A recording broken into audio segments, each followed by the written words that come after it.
Why is no one talking about this?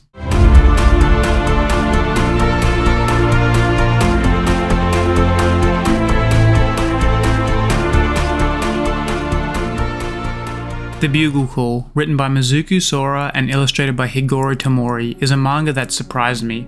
I've been trying out a lot of fantasy manga, as I usually do. It's my favourite genre. I started it thinking it would be a little hidden gem with some interesting themes and characters, and I was so wrong, and I'm so happy I was. The Bugle Call is a dark fantasy military manga that has large battles, amazing powers, fascinating strategies, and twists that completely change the whole way you view the story. In this video, I will be breaking down the first chapter and the basics of the story. Next, I will go through the different Rami powers, that name will make sense later. Then I will talk about the world building and a little bit of the twists, then a conclusion. I hope that in this video I can convince some of you to try what I think is the best fantasy manga you aren't reading. If you want to avoid spoilers, click off the video now, but if not, enjoy the video. Quickly before I start, I just want to preface that this isn't an official translation and the names aren't consistent, but I will be calling the characters the name that they will most likely have in an official translation. This only really affects two characters called Lucas and Zoe, who in the first chapters are referred to as Ryuka and Zoe, but I will call them Lucas and Zoe. Okay, now onto the story. The story opens with a character talking about everything sucking. An old man calls out to Lucas. The old man tells him to play the horn and tell the cavalry to attack and signal for the infantry to march quickly. We now see Lucas play his horn as the troops march forward, and we get the title of the manga, The Bugle Call. We see a battlefield and the year 1294 of the Arborean calendar.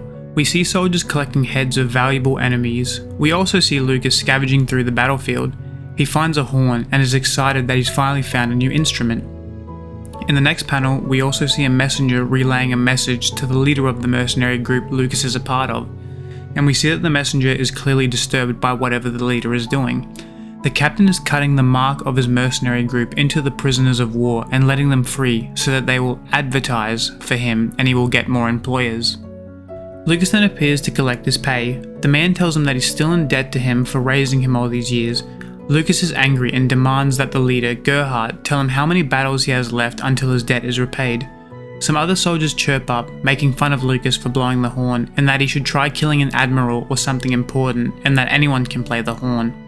That gets the attention of Gerhardt, who asks the soldiers if they are horn players.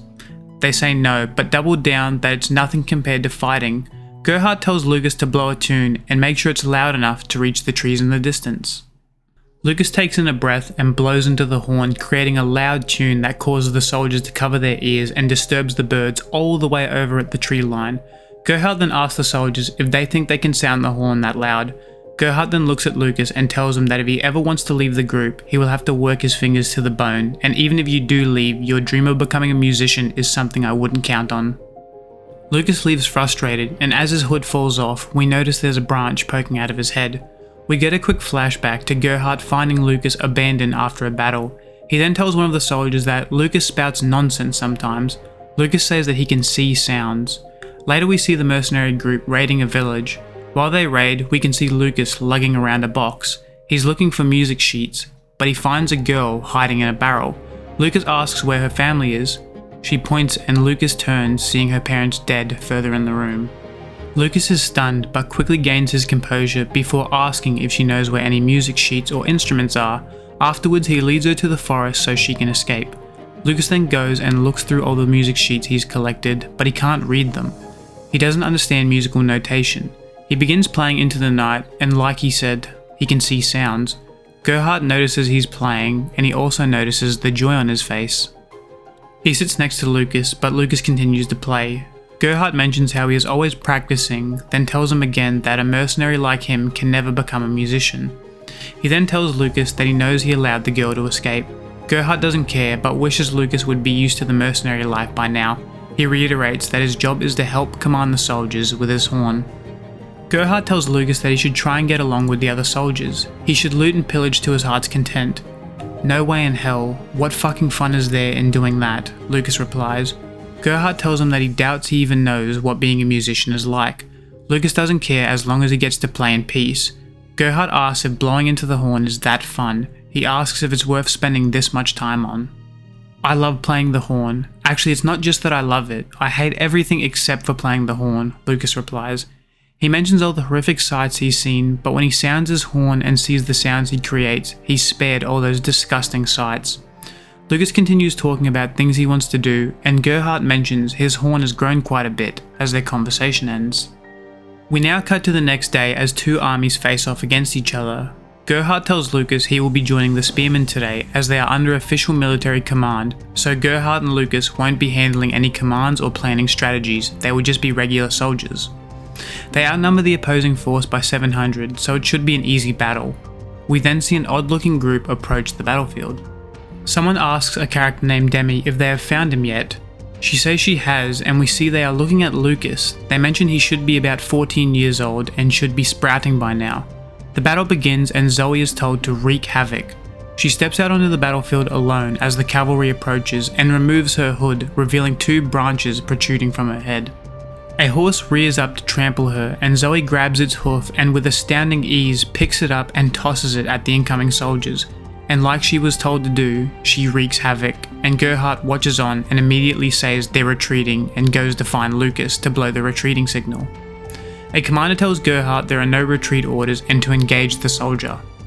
Lucas's head begins hurting. One of the soldiers takes him away and leads him to a shack to rest, but he turns around noticing a horse flying towards him.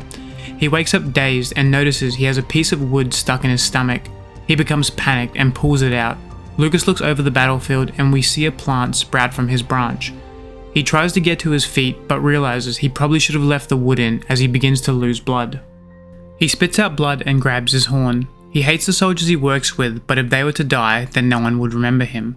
We see the battle is not going well and it's only a matter of time before they get slaughtered. Gerhardt wishes he had Lucas to help him give commands, but then he hears something. Light shoots across the sky from where Lucas just was. The soldiers notice that it sounds like the retreat signal, and Gerhardt remembers that Lucas said he can see sounds. The group from earlier approaches the shack Lucas is at, noting his powers must have just sprouted. Lucas watched the lights dissipate, and then plays again. The beam of light points to the exact direction Gerhardt intended to break through. Gerhardt readies his troops and they begin to charge that location. They make it through and another beam of light appears and then they begin to charge again, and Gerhardt directs them to follow the light. Gerhardt is overjoyed that Lucas is leading them so accurately. The light is helping them turn the tides of battle. We see the soldiers fall into neat rows by just following Lucas's light, and Lucas begins to find this fun as we see the light guiding them. Gerhardt then takes off heading somewhere. He fends off enemy soldiers as he heads towards Lucas. Lucas watches the retreat while his blood pools beneath him. Lucas collapses as the plants wilt away from the branch, but a hand grabs him before he hits the ground. A man holds him and asks how he's doing. A girl with a branch tells Lucas to stay still, and in the next moment she has transferred half of his wound to herself. She tells him he will survive but to take it easy. Gerhardt approaches and asks, "What the hell is this?" and we see Lucas surrounded by the group from earlier. One of the members tells Lucas they have come for him. He explains to Lucas that he has a power and is a Ramus, which is someone who develops powers on their 14th birthday. He wants Lucas to become the horn player for his army. Gerhardt interjects saying that the boy is in his care, but you can have him on one condition. He wants them to teach him music, Gerhardt says. Lucas is shocked, and the man with the strange helmet questions why he would ask for that. Gerhardt tells him everything about this world sucks, but that lad could see something I couldn't. They all agree to do it, and then they begin to depart. Before leaving, Lucas asks Gerhardt if his horn playing was good. Gerhardt replies that he has no ear for music, but he'd say Lucas has become pretty damn good. Lucas thanks him and leaves, and as he leaves, he can't stop the tears from flowing.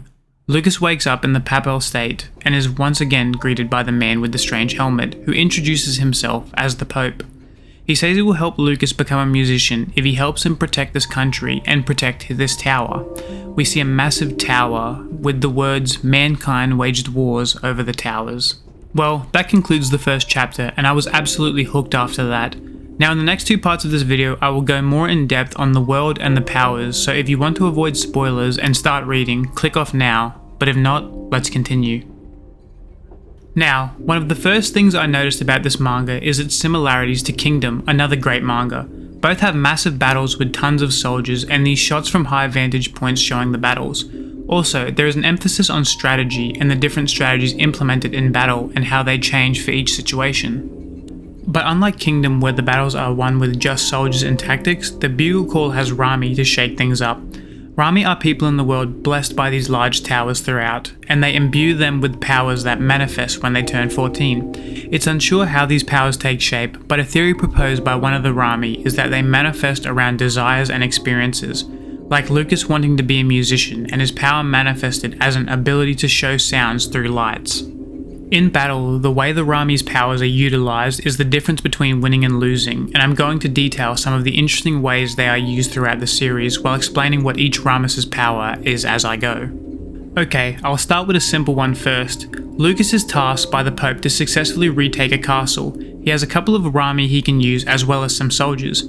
Miura is a Ramus whose ability is super speed, or more accurately, extreme leg strength, but with the drawback being that his eyes can't keep up with his movements, making it easy for him to run into objects. Lucas decides that he will take the castle at night with just himself, Miura, and Demi, a Ramus who can see anywhere and can share that ability with one person, and Lucas borrows her power for this mission. Miura prior to the mission is crying because he is afraid of using his power or something going wrong. He asks Lucas if he will make sure he will live. We don't see the answer, but it's now night and two soldiers notice someone across the bridge.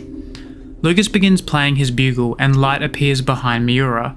Lucas lights up the bridge, giving Miura a lane, and he gets into a sprinter stance and breaks the ground when he takes off. He easily clears the wall with a massive jump and is already inside the castle. Once inside, all he needs to do is follow the light and attack the soldiers he comes across, and he takes out dozens in the blink of an eye. And we can see all the ground he's covered from a bird's eye view, and we realise that with all the chaos created by Miura, the ally soldiers can break through the main gate and easily take out the remaining soldiers, thus successfully taking the castle. I love the different combinations of Rami powers we see in the series, and this was our first glance at that synergy. Next I want to talk about Udo, a Ramus who offers his help to the highest bidder. His power is blood manipulation, and he joins Lucas for a mission. I won't go into all the details and build up, but they are surrounded and they cannot use their powers until they get past the castle around them. So Lucas needs to decide what they do next. As he is the captain, he notices there's a farm nearby.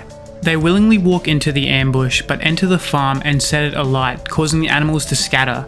They ride horses and guide the animals towards the castle using flame arrows. A soldier notices that they have gotten close to the moat that has been lined with spikes. We can see the farm animals have already fallen in. They all jump in following them, and we see the fruits of Lucas's plan. A rush of blood floods upwards. Udo is using the blood from the impaled animals to push them over the moat. We see Udo and Lucas talking earlier about his ability and how they could use it. We then see Udo collect all the blood into a massive ball above himself. He tells the group to leave the rest to Big Bro, and he begins effortlessly slaughtering all the soldiers. He uses the blood as a shield, fires projectiles from them, and hacks soldiers with makeshift swords, all while casually walking forward, collecting more blood from each newly killed soldier. The group is amazed that he's as powerful as he is, and it just goes to show the strength of the Rami's powers when they are used to their full potential. And I promise I'm not even showing you the best that happens in this series. There's a lot better moments than these, but I just wanted to show some that I really liked and I think get my message across. Please read this story to see some of the other insane uses of powers in this. But don't worry, for those that like more shonen-like hand-to-hand fights with cool powers, there's still plenty of those that are amazing to read. I could go through all the Rami powers, but there's over 25, so I don't want to spend too much time on it. If this video does well and you would like to see a Rami power ranking, let me know in the comments. Now onto the world building. I just want to briefly talk about some of the places in the world that are amazing, then I'll finish by talking about the twist in the story, and this will be my final warning. If you want to experience this story for yourself and avoid a twist that completely changes everything about the story, click off now. It is the equivalent of Attack on Titan's twist, so that's my warning. Early in the story, the group goes to meet a famous Ramus known as the Mirror Ramus, and their kingdom is known as the Mirror Kingdom because there are mirrors everywhere. The Ramus's power is that the mirrors can act as a portal between each other, so this Ramus has used their power to make living more convenient for her citizens. They have done this in various ways, such as making mailing and communication easier, as well as making shopping easier. The mirrors also act as surveillance for threats. These mirrors also have devastating powers in battle. But I love this area, and we get to see how the Rami powers can be used outside of warfare, and it's cool for a couple of chapters. The towers are also fascinating. There's 9 situated evenly throughout the continent, and they are what they fight over. These towers hold an incredible wealth of knowledge on a variety of topics and also provide the Rami with their powers, and the Pope acts as a middleman between the world and the tower. Each tower has a representative similar to the Pope. There are 2 grand towers, being the Papal Tower, which we follow, and the Empire of Erin, who the cast are actively trying to destroy, and the others are doing the same. These towers also only work in a radius, so if you go too far out of the tower's range, you will not be able to use your powers. You can use them again when you get close enough to another tower though. Okay, now for the twist in chapter 27. Lucas demands that the Pope explain his actions, which I won't go into detail or this video will be incredibly long, but the Pope invites Lucas to his home to explain everything to him. As they enter his house, it becomes apparent that something is really off.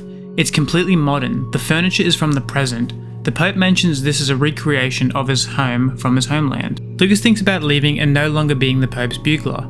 The Pope thinks it's about time he tells Lucas something and mentions that he once told him that the towers are remnants of the past. While that's not true, it's actually the opposite. He explains that the towers are weapons for changing the past, sent by men from the future. He then reveals that the Rami powers are also military powers from the future, and they are used to change the outcome of wars in the past. Because of this, several states sent towers to the past, initiating the war they have been fighting for the whole story. They're essentially fighting a war for the people of the future. There is more to it, but I was absolutely stunned reading this chapter. There had been some weird foreshadowing earlier, like someone playing with a cassette that at the time was really confusing, but made sense after this chapter. The reason the wars are being fought in the past is because after the winner is decided, they will have enough time to create their ideal future. It's crazy and is such a cool twist. I don't know what to call this series because now it's technically a sci-fi as well as being a fantasy series. This series floored me, and to be completely honest, I've maybe talked about 15% of the interesting things that have happened. There are many more amazing abilities and moments from this series I didn't cover, as well as so much character growth from Lucas and the others. I don't know about you, but this series seems like something that should be massively popular, and I really hope I've convinced some of you to try it. Regardless of whether this video does well, I will be doing a timeline video of the Bugle Call when the manga ends. Well, that's it from me. If you liked the video, please like and subscribe, and I'll see you in the next one. Bye!